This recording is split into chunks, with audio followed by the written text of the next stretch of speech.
Hello and welcome to Indio Gaming. I'm Indio and this is a game. Today we're going to be looking at Redout. This is a racing game that came out about a year ago in September from the developer 34 Big Things, an Italian developer. It is an indie game and one that revolves around, well, basically as much speed as you can possibly gain. It's similar to games like F-Zero and WipeOut and Fast Remix, which interestingly came out with the launch of the Switch. So these are going to be two very similar games that are competing on a relatively new platform. But it's been on PC for about a year, and I've played it. I played it a little bit when I got it a while back, and I decided to play it again now that we're going to be looking at it on Switch. And I'd like to see how they compare. It's got some interesting vehicle designs and track designs. I'll get into that here in a second, and it definitely has some of the better music that I've heard in a game of this nature. I guess first we'll look at some of these. This is the campaign. First we'll look at some of these vehicles. They have different manufacturers. I've unlocked all the ships for this ESA manufacturer because I thought it would be a good sort of introduction. Having a lot of the acceleration and grip are nice things to have when you're starting out in the game. You don't want to jump in with something that's super fast but you can't control, like these. Well, actually not like this. They're down here somewhere. Anyways, there's pretty wide variety of ships to be unlocked. I think I'll unlock one of these here. I like the way this one looks. So I'll go ahead and grab that one. Since I have all the money in the world now after playing this for a while. This is very pod racery. This looks just like a, I don't know, some sort of hot rod. And, wow, that's weird. Some of these are locked into the DLC, so you won't be able to get them unless you put the extra cash down for those, like this one. So I'm not going to be doing that right now, but I do plan on getting the DLC sometime. That's actually a pretty cool design. I might try this one out. You also, in this game, have different power-ups that you can unlock. These are divided into two categories, active and passive. The active ones are, you know, your standard sort of weapons. There's the EMP blast, which will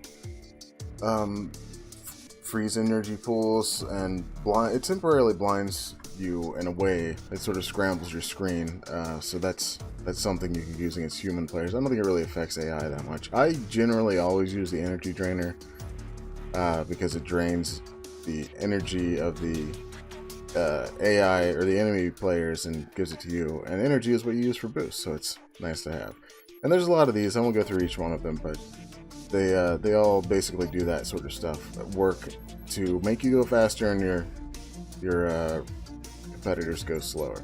The passive ones, on the other hand, are just raw buffs. Like I use this one most of the time because it gives you max speed and acceleration, and there's also this one that gives you grip and reduces your drift. Some of these work only when you're trailing to give you a boost in the slipstream and harden hull. It's all pretty self-explanatory, but they're nice to have. I will actually no, I gotta get the active one too. There we go. So let's go ahead and run a race here. I think there's a lot of different types. I guess I'll run through these. These are the class 4, so we're not going to be doing those in a class 1 ship or race vehicle. If we could get to the top any faster, that would be wonderful. Oh, here we go. So as you go through these, you unlock more of them, and they get progressively harder. There is quite a ramp up in difficulty, especially as you go up in class and as you go up in these tracks.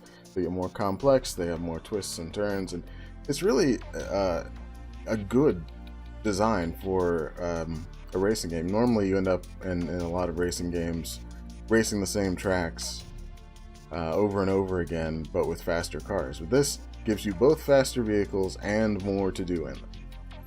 The different track types or different race types, you have time attack. This pure race is a race without any weapons or augmentations. Pure time attack is the same thing. Pure just simply means you don't have your augmentations. there's a race that allows that. Speed is one that I unlocked later on. It involves you. Well, let's just show it because I think it's a cool thing. What you have to do here is get above a certain speed and stay above a certain speed for a certain amount of time. And depending on how long you do that, as you can see in the top right corner, you get the various gold medal and bronze medals. So the interesting thing here is that you have to, instead of just turning your ship, and I'm sure people who are familiar with like WipeOut and F-Zero would see this as pretty normal. You also have to control your strafing. So you're able to strafe left and right, as well as turn the nose of your car. But in addition to that, you can pitch the nose up and down. And this all uses the right analog stick. So strafe left and right, and pitch nose on your turning is on the left analog stick. I guess the standard Xbox controllers is what most people are going to be using. So what you'll see here is you have to use that to be able to bank around corners faster and not slam into the wall like I do most of the time.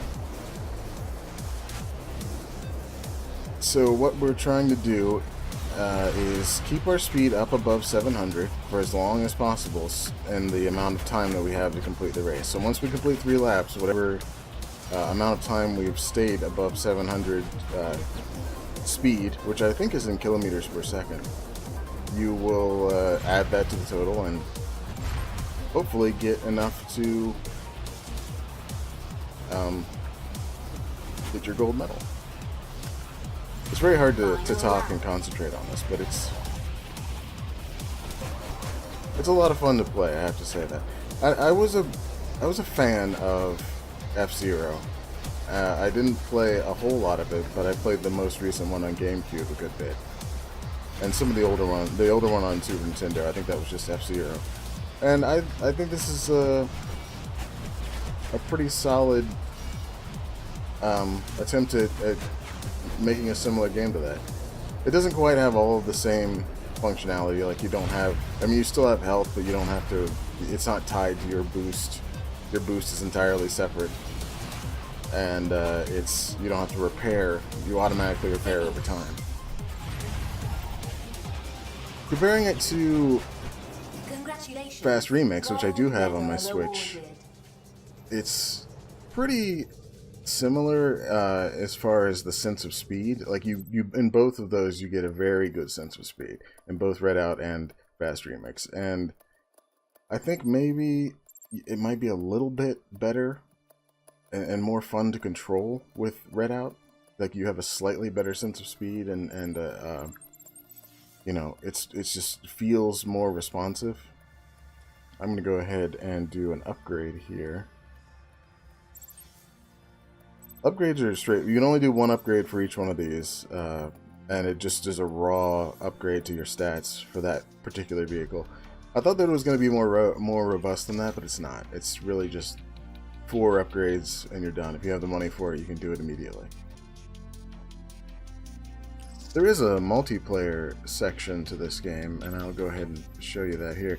As you can see in the top left, it shows how many players are currently in the online session, or it may be the number that's in the game itself, I'm not sure, but it's only 21, which is the problem. So most of the time, unless there's already a host hosting a match here, or you choose to host one, there's not going to be any multiplayer action going on, which it's to be expected for an indie multiplayer game, or an indie game of any sort with multiplayer, especially a year on. So I'm hoping that maybe when the Switch version is released, we get cross-platform multiplayer. I know that's a rare thing these days, and it's something that just doesn't happen with indie games most of the time. I think Rocket League might be one of the singular exceptions ever that I can even imagine. So I'm not expecting it to happen, but I hope that it does, because it will revive this online and it will make this whole experience a lot more fun for people who want to get the cheaper version on the PC or have more people to play with on the Switch. The good thing is, though, this game is going to live on through the Switch, and probably, if it's successful, move to other platforms. I could see it happening on the PlayStation and the Xbox just as easily.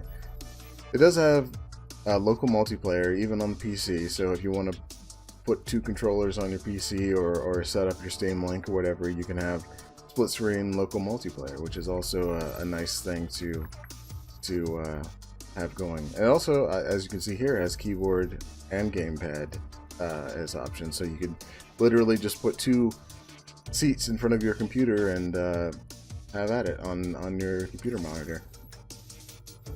There's not a whole lot more here. The career is pretty robust. There are a great deal of tracks, and I'm not exactly sure how many maps there are. I haven't taken a chance to count them, but with all the different race types and maps, you end up, or all the tracks on these maps, you end up seeing some of the maps quite a bit. But they're very well designed, and they're very colorful and have a lot of great background elements that really bring it all together. Like Abruzzo in particular, I really like how it sort of goes in this whole medieval forest sort of thing. You're going around castles and all of that stuff. And the DLC has some strange stuff that I definitely want to check out as well. But this game is going to be on Switch in a month or two. About a month and a half or so. And I think it's going to be $40 on Switch, but on PC I didn't get the DLC, but I've seen it with the DLC for as little as like $20 or less, 15 or 20 bucks. So it's just a matter of, do you want to play it on PC or do you want to play it on your Switch? I personally, if I hadn't seen that it was so much cheaper on PC, I definitely would have picked it up for Switch, even though I already have Fast Remix. But it is something that it's going to challenge you. It's going to be fun. It's got more, I think, overall content than Fast Remix. If you're trying to compare the two on PC or on Switch, I don't think Fast Remix is not actually on PC. But there are a couple of similar games on PC that you might want to look at. I know that there's a WipeOut. There's a WipeOut version on PlayStation 3. I know there are tons of super fast racing games out there, especially indie, on PC. And if this is something that you're into, this is definitely a game to check out. I think it's a lot of fun, and I played it for about 6 hours over the past couple of days, and I've had a lot of fun with it. And I hope to... I don't know that you can actually finish the game, so to speak, but I do know that you can unlock all the vehicles and win all the tracks. And I don't know that I'm going to get that far, but I'm definitely going to have a lot of fun trying all these different vehicles and races. So let's just do another race. Anyways, this is Redout. I'm Indio. I hope you guys have a good day, good evening, afternoon, whatever time it is for you. Have a good one of those, and I will be racing at breakneck speed and crashing into walls. I'll see you next time.